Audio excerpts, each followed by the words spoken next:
হ্যাঁ আমার বোনের দিকে কুনজর দিছে, এখন বাসায় রাখি কেমনে? ভাই তুমি আইছো, আমরা তোমার এলাকা কত চিন্তা করতেছিলাম। আমার নিয়ে তোরা চিন্তা করিস না, এই পাগলা মাসুম সবসময় ভালো থাকবো।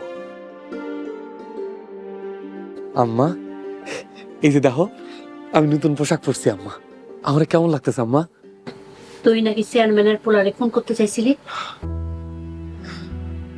হ আম্মা, হ্যাঁ আমার বোনের দিকে কুনজর দিছে, এখন বাসায় রাখি কেমনে? ভাই তুমি খুন কইরো না,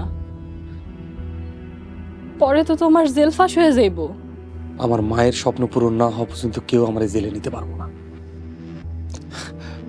বাজার আনছি তো, এই বাজারগুলোতে আচ্ছা ভাইজান না পা